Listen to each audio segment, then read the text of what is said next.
Thank you for all waiting. Sorry about that. Hopefully it shouldn't happen again, but it is my house. And, thank you all for waiting. I really appreciate it. Let me just be totally real and raw with all of you. Because I'm not afraid to do that. I'm trying to go to the restroom. And I'm not going to keeping it in. Because I have some issues with something unpleasant, constipation, and it is not healthy to keep it in. And I'm not going to stand up here and act like it's all fine when it's not.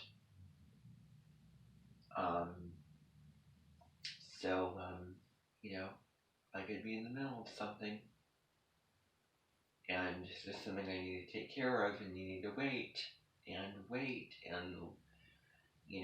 do something else until I am ready to go. Because if you want me at my best, if you want me to engage with all of you, and you want this to be a fun, pleasant experience, then I have to be at a certain state to do this in. I'm not going to be a martyr to what I need to take care of at certain times. So there may be times when it might not go to plan, and you may have to wait. It just may be how it's going to have to be. Okay? And as unfortunate as that may be, well, guess what? It's just how it is. So, yes, it is imperfect. No, I'm not going to start this over again. Yes, you may have to wait a couple of times. Yes, I may go out of the room a couple of times. But, so be it.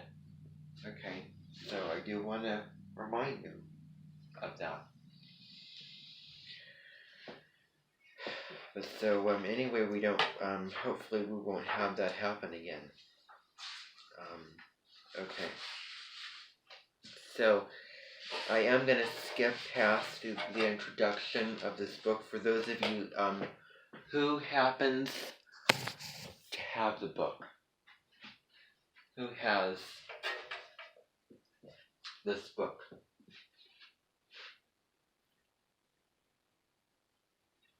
Anyone up there watching from that room who has the little book of Aquarius, January 20th through February 18th? Who has this? If you have it, then you can just hold it up so that I can see that you have it.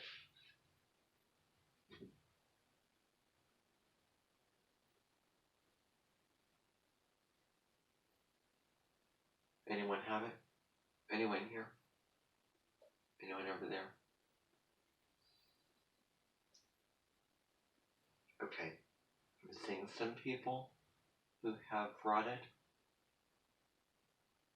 Some of you didn't.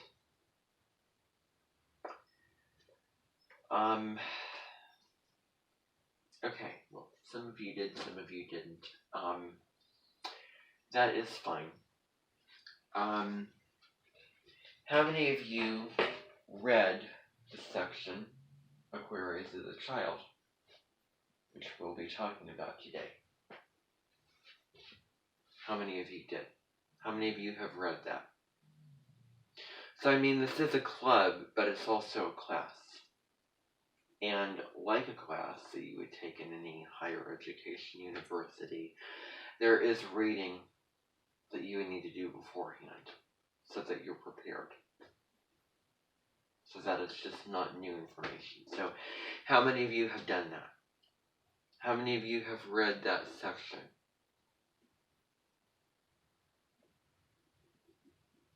Some of you. Some of you, not all of you. Okay. Well, regardless of that, I'm going to just go to that section.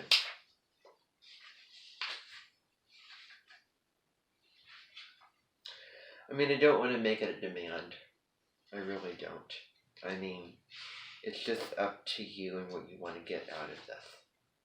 It's your choice. But, regardless, for everyone, particularly those people that read it, I'm going to be discussing it. Now, I can stand up here and sound really bossy and dictatorial and judgmental. I don't want to do that. I could easily do that. I don't want to do that. But it is a little disappointing. It's kind of like, think about it this way. Think about this. Think about a book club. This is like a book club, but it's a class set up. I mean, even though it is a club, it's like a class. The whole setup of me talking and teaching, and you all listening to me, and doing activities and readings and assignments and things of that nature. So, in a way, it is a club, but it's also a class. Now, going back to the metaphor about a book club, let me say this. You have required reading that you need to read for that book club. Well, you don't need to read it, but it is highly recommended that you do read it beforehand, so that when people come to discuss it, everyone has read it, and then you can have a really good discussion. Think about it this way. Think about it that way. So, I hope I'm making sense when I say that no, you're not required, although I highly recommend you do, just like in a book club. I mean, in a way, you are supposed to read the book before that meeting, because that's how a book club works. Okay, so, yeah. I mean, that's essentially what I'm saying here. So, just for those who haven't, if you're coming to my clubisses, which I put on for the different zodiac signs and the astrological seasons, Sun in Aquarius, or when the Sun moves into Aries, or Sun moves into Gemini, I'll do a clubis like this, where people will come.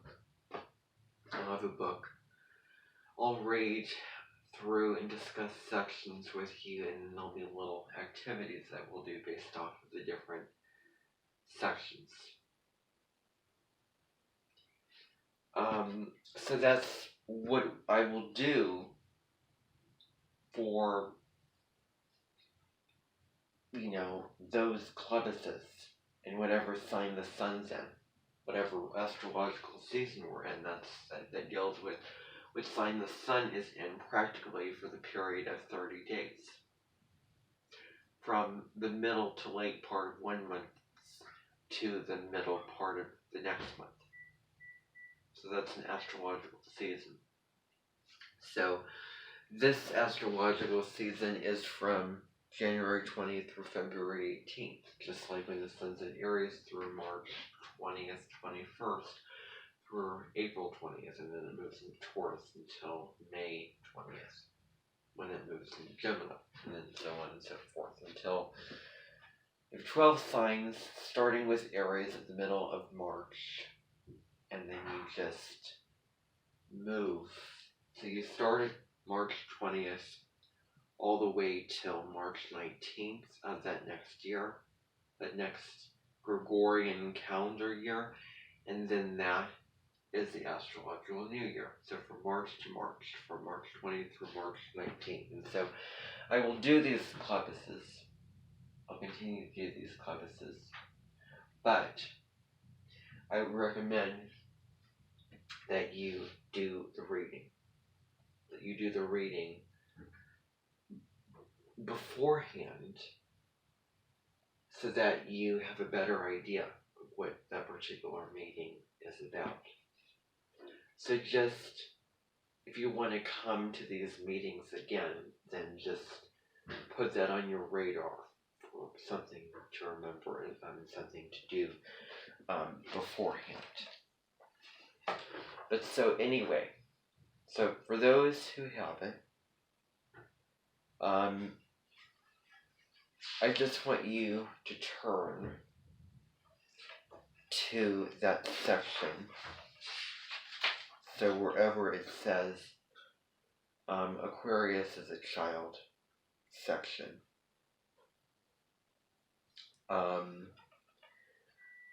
Section of the 22. So section page 22 of it. Now what will also be transpiring during this Clubiss meeting is I am going to see if I can go through some revisions of the essay that I need to finish up.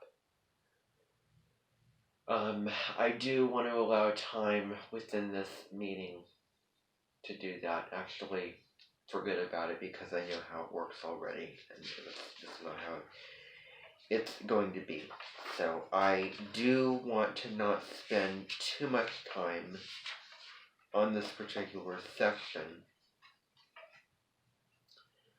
but I do want to spend enough time so that we get an idea of what it is about. Now, I put on a Clubiss meeting, I think at the end of January. I think January 31st. I think January 30th, Monday, January 30th. I put on a Clubiss meeting, and basically what that was is people literally silently read the section, Aquarius as a child, silently for that meeting, for the duration of that meeting, because I was doing work. I was writing and typing up that essay, or that personal narrative, rather, because that's what I'm doing for a class that I'm taking right now. So I put on a meeting, I was working on that, people were reading this section. So I am going to now read this quote. And then I will see what I can do with kind of killing two birds with one stone here. So the quote says, once you accept your children's basic nature, you can contour your style to meet their temperament. To do so means letting go of your fantasies of yourself as a certain kind of parent, and instead evolving into the parent you need to be for the particular child in front of you. This was written by Folly Tesbury, The Conscious Plan. Am I even reading that right? Folly Tesbury, yes, The Conscious Planet. So, the people who published the book, the writers of the book, put this quote in there because it was a representation of Aquarius, of the Aquarius parent, in a way, of the Aquarius child. Because every child is unique and every child is an individual and needs to be nurtured and brought up in a certain way. That's what that quote entailed. And it really speaks to Aquarius in that way. It's about allowing the child to be who she or he is. So it's not, the parent isn't the one who gets everything that he or she wishes. The parent isn't the one who determines their child's career or where they want to go in life. Certain decisions of what the Aquarius child wants to do with their life and with their education is up to them. Point blank. Because I have seen, particularly in Hindu cultures, I'm talking about Hindu cultures, and while, they are lavish, while the spices and the curry and the clothes that people wear, particularly women in the streets, and, the customs and cultures of India, the Taj Mahal, all those things, I do feel like Indian households are stricter, and the parents are more demanding of their child and expect more from their child as he or she grows up. And so, getting good grades in the science class so that you can go to take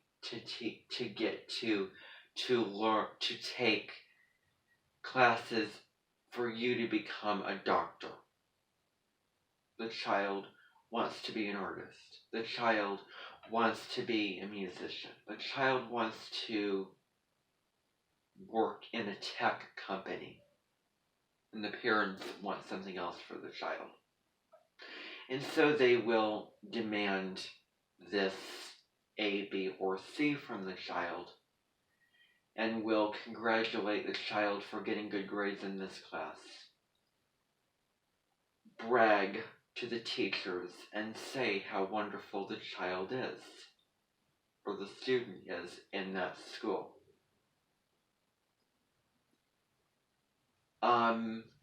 Or punish or scold the child or judge the child for not doing so well in a particular class that the child doesn't like, not interested in, not enjoying, not part of which will move them into the future that they want as an individual and what the parent wants.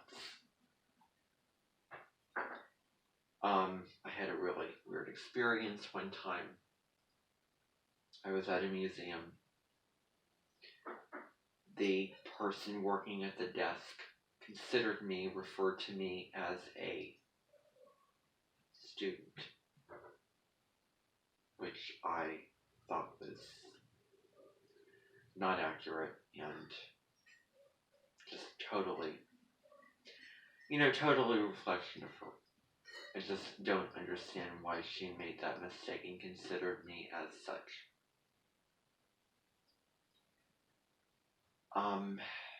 Yeah, I don't know. But let's look at it from a detached perspective and see that it was, all her. But no. I don't think that any parent would consider their child as a student. I don't think that it's right or reasonable to call a child of two adults a student when that child growing up is not a student. Just that label puts the child down in so many ways. You're less than. You're a victim to a higher top-down system. You're a minor. Just think about that label that parents consider their children. No, society does. The government does. You're a minor. Just think about that. The government calling children, referring to them as minors. kind of disempowering.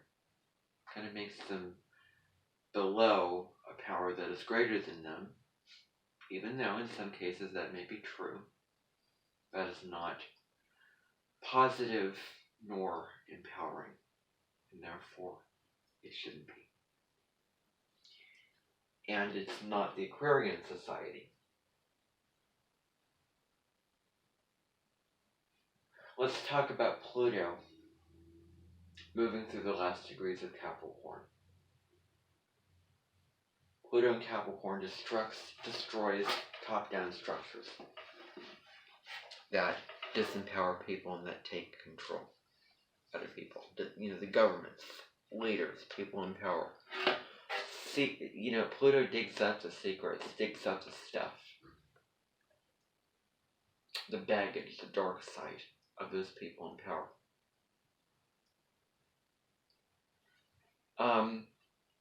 Okay, so, and Aquarius comes after Capricorn, and it is about humanity. It's not a question.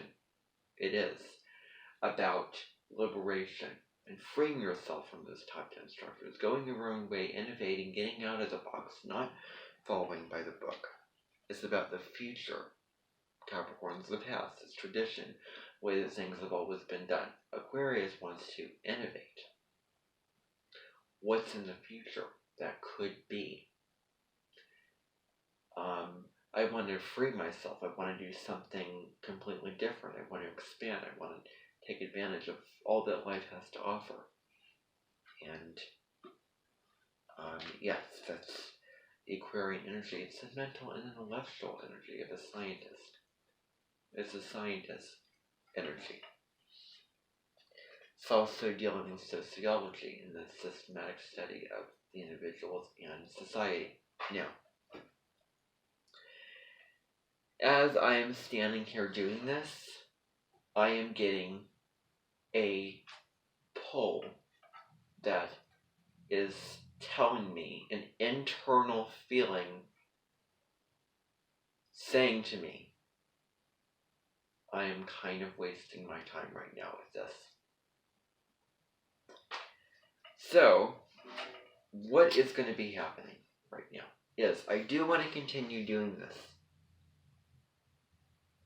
But I do want to be productive about doing that. So, what that means is, I'm going to be back.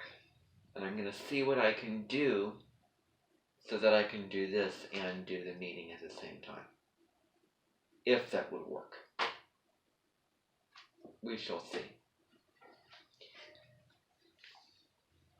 So, hold on a moment. Alright. So, 15 minutes, and then that's it for this meeting.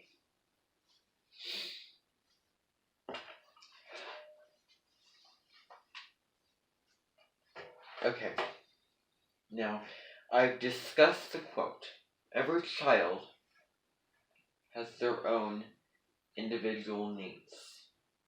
Every child wants something different. Every child needs something different. Isn't that right? Didn't you as a child have your own dreams? Didn't you as a child want what you wanted? And you need to be nurtured in a different way. And that is really based off of your moon sign. I have my moon in Libra. I would probably need to be nurtured by healthy relationships. Give and take, balance, harmony. And I really feel like expressing the emotions is through verbally speaking with them, working with somebody, having a conversation and talking it out. I find that probably one of the most nourishing ways to express and to, in a way, accept what I'm feeling, get it out of my system. It is something that really nourishes me.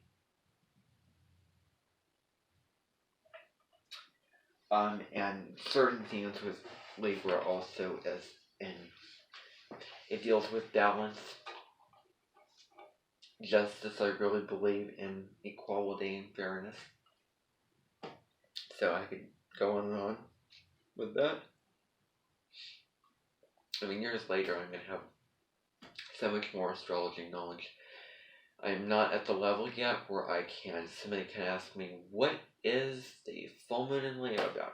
I can give you a general definition, but I would need my notes and I would need the little details in order to do that. So sometime I will have it pretty straightforward, and I will be able to do more videos that I want to do without feeling like I am just taking so much information and not just enjoying it, but that I have so much knowledge to give that I'll want to make more videos and more content. So I could do that, but I will gain more, and I will not be watching this video so that I can acquire all this knowledge, not with that end goal. Just over time, and I'll just allow life to, just happen, and just my experiences of my life as it is.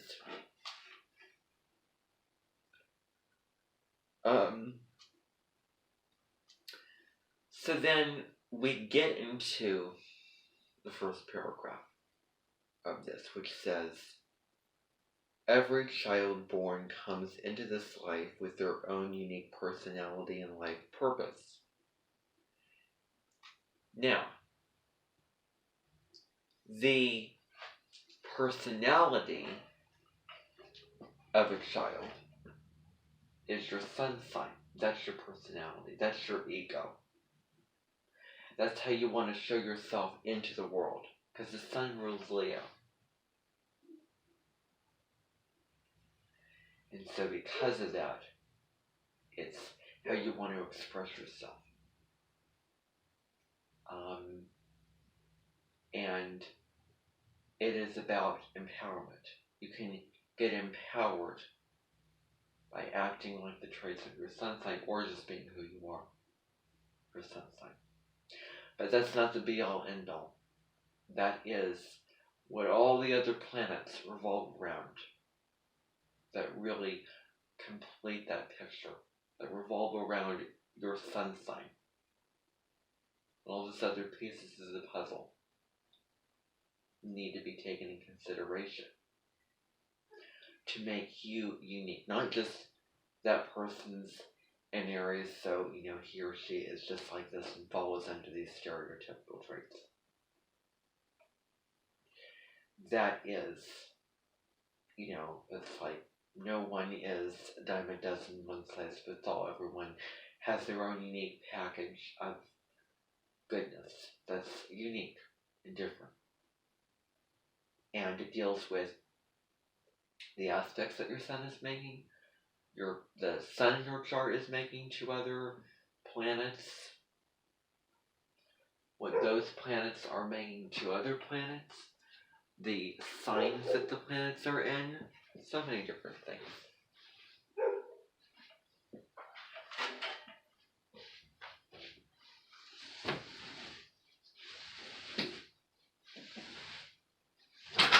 So,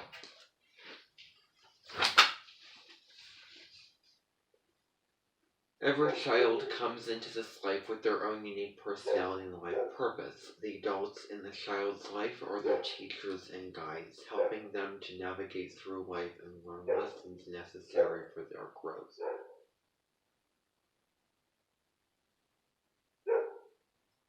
Yes. So the parents are your teachers, but you are also your own inner teacher. It's also really important. Alright, so that is the kind of first part of this. How many pages is this? 1, 2, 3. 1, 2, 3, 4, 5, 6, 7, 8, 9, 10.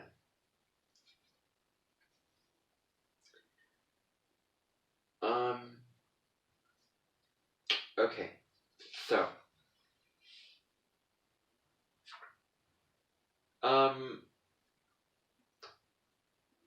let's talk about the child now. Let's consider the child who goes outside the lines. Like, I'm sure you've heard that saying, stay inside the lines. But Aquarius children want to go outside the lines. Aquarius children want to rebel. There can be issues with authority. In schools, especially. And there was a scene in a show called Just Dead Magic. And in this episode, the children take this cookbook that has magical recipes. And they planned to cook a spell, but it didn't turn out how they wanted it to. Because they messed up the recipe. They put in the wrong ingredients. And it turned out that they ended up with preparing a spell and then eating it. And then when someone would tell them to do this or do that, they would do the exact opposite. That's Aquarius energy. Not doing what you're told, not following. So, there you go. That's another part to this. Now, I can see that reading through this is going to be beneficial. I am skimming through this, but I will read through this. And they need freedom. Aquarius children need freedom to express themselves and be themselves.